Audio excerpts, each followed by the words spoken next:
Hi everybody and welcome back to Exotics of the World TV. Now in this episode we are going to be going through the basic care of one of my all-time favourite amphibians, and it's actually one of the first binomial names I actually learnt. So this care guide is going to be all about the Bombina orientalis, also known as the Fire Bellied Toad.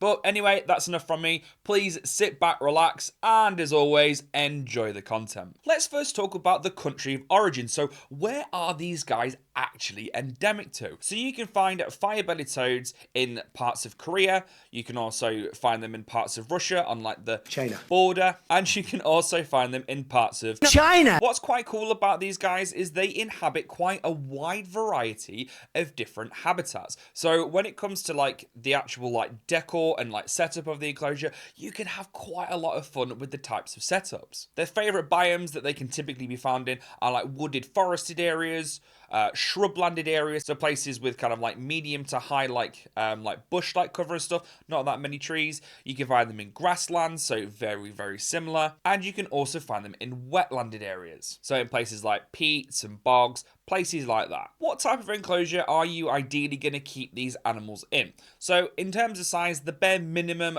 we would recommend for kind of like a group of 3 would be a 45 by 45 by 45.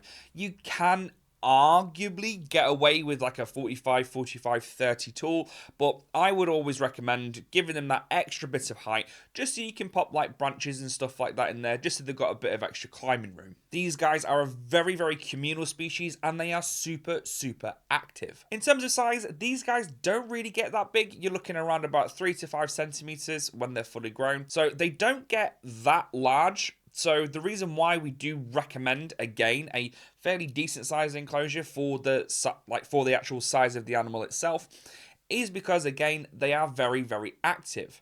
And they're always going to be doing something. So they're a really fun species to watch. Like 1 minute they'll be in the water area, then they'll be climbing, then they'll be hunting, that type of thing. Let's now talk about cleaning. So how often are we going to clean the animal out? So if you haven't gone bioactive with like live plants and stuff like that, we would really recommend cleaning them out every like 1 to 2 months or so. If you have got live plants, then you don't really need to clean them out. Just make sure that you clean the glass, trim back the plants. Now, there is a little bit of a caveat to this. So with amphibians, if you're taking water out of your amphibian's enclosure, you must always make sure that you sterilize it beforehand. So I'm not sure if this is a thing in like the United States or anything like that, but in the UK, we're currently suffering really bad with a chytrid fungus. Now, this is really affecting our local amphibian populations and it is a killer. But the good thing is with chytrid fungus, you don't need to like use any specialized sterilizing equipment, just standard like kind of like bleach or even soap. Just mix it around in the water. So what we like to do is any water that's been with like frogs, pop it in a bucket, pop some soap and whatnot in there, swill it around and then pop it down the drain. So this is going to reduce the likelihood of spread of chytrid fungus to your native and natural amphibians. Let's now talk about heating. So because these guys inhabit quite a wide variety of different countries and like different biomes and stuff, they're going to be experiencing different kinds of temperatures. Now, fire-bellied toads can be as cool as around about 15 degrees on a nighttime, and you can go all the way up to around about 26, 27 degrees in the day. However, for the simplicity of this care guide video, we would say give them a nice basking spot with a light emitting heat source of around about 26, 27 in the daytime. Nice ambient warm air temperature of anywhere from like 21 to 24 degrees, and then on the night time a safe bet is 18. But if you want to like cool them down, or if your house does drop below that to let's say like 15 or so, then you'll be absolutely fine with that. These toads are a very hardy species. Let's now talk about another aspect of life support system within this enclosure, and that is thermostats. Now, a lot of people get thermostats and thermometers confused, but if you're using the analog thermostats and stuff, the new digital ones have thermometers like built in and stuff. But if you're using the old like dial ones and stuff, then a nice rule of thumb to go is that thermostats control the temperature and thermometers tell the temperature. So let's talk about thermostats first. So there are 3 kinds of thermostats. You have a mat stat or for a on-off stat. So this is going to be primarily used with like heat mats and stuff. However, you can use them with ceramic heat emitters. But we would say we would prefer using option 2, which is a pulse proportional for your ceramic heat emitter.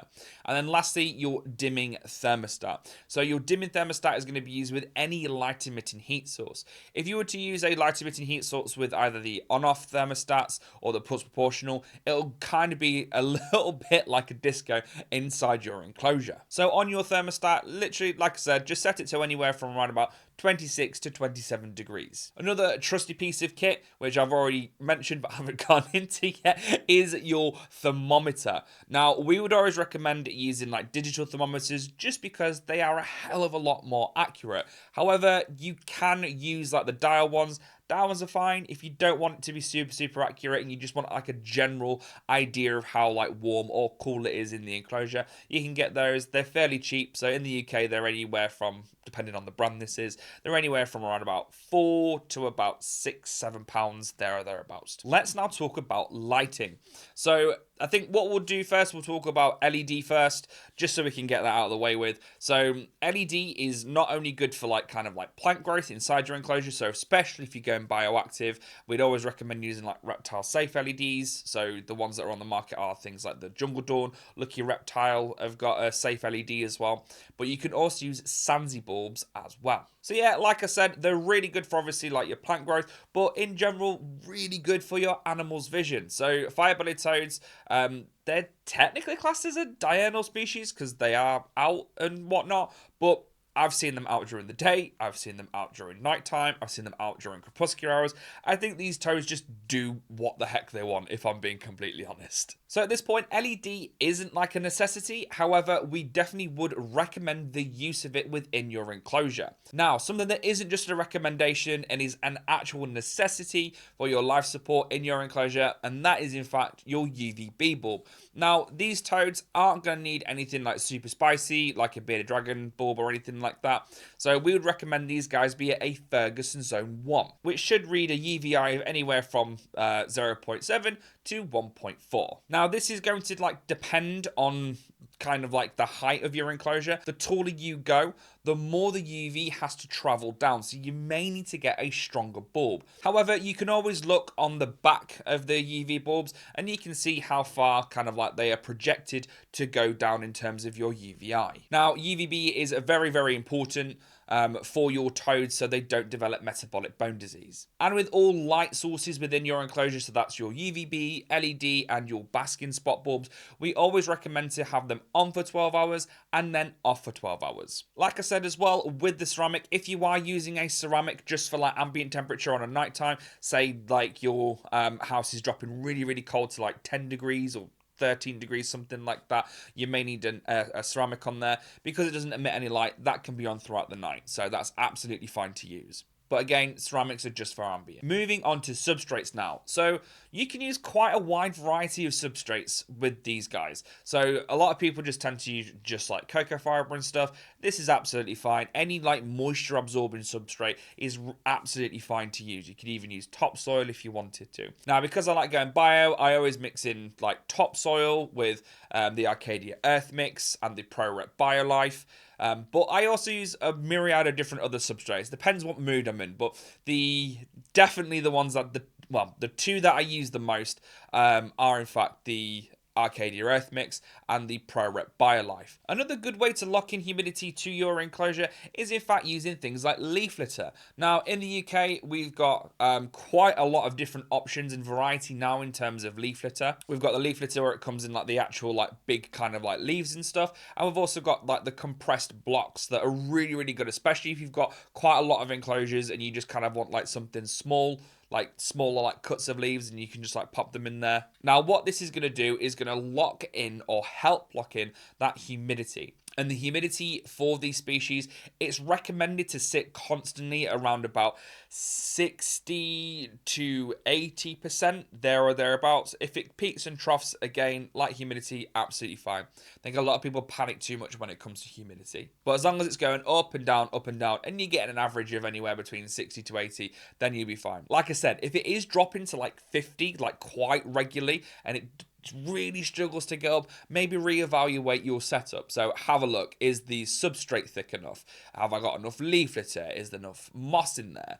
Are there any live plants in there? These things are all going to aid in keeping that enclosure really nice and humid. Now, moving on to one of my favorite bits, and this is in fact decor. So I absolutely love kitting out enclosures for my animals. Now, how are we going to set it up? So I would always recommend having in mind that if the animal wants to get from one end of the enclosure to the other without being seen, it should realistically have the opportunity to do so.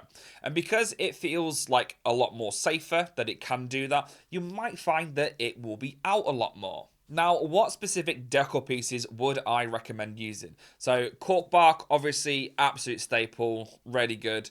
You can use tallow woods or spider woods, red moors. You can use bogwoods. All sorts of like naturalistic kinds of decor is really good to use. But also, like, give the enclosure a little bit of elevation. Have it kind of like multi-level. So you've not just got like 45 centimeters by 45 centimeters and that's it. You've got that 45 by 45 like kind of floor space, but you've also got like different levels of like branches and stuff where the animal can climb. So you're going to turn a fairly terrestrial enclosure into a little bit more like three-dimensional. I know it's probably not the best way to describe it, but a multi-layered enclosure is kind of what I'm getting at this point. Because like I said, these guys are very active and they will climb. Now, something that we've seen which causes a bit of controversy on the internet is in fact water. So should you offer Fire Bellied Toads water? The flat answer is yes. So we would say offer them a water bowl where at a bare minimum they can fully submerge into it and they can actively swim from one end to the other. Now, a lot of people say, no, this isn't enough. They need more than that. I mean, as a minimum, I would say this is fine. I prefer, now what I'm going to mention is doing out a specialized kind of like water area that's fairly deep. So you could like do it out of like pond liner. There's thousands of different ways that you could do it. But as long as the animal has got a decent enough water area inside this enclosure. Now, food. What are we going to feed them?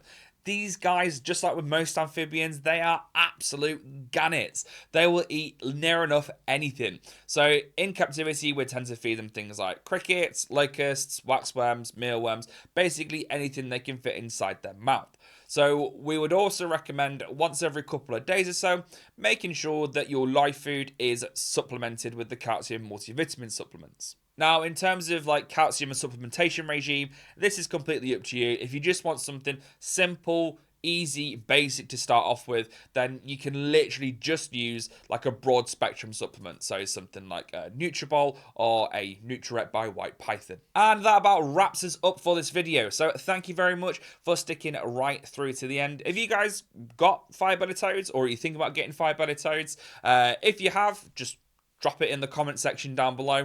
But yeah, if you have liked the content, please make sure that you give us a like, share, and a subscribe. And also hit that bell icon and you'll be notified when we release new videos. But anyway, that's been enough from me. I need to get back to work now. So I'll see you in the next one. See you later, guys.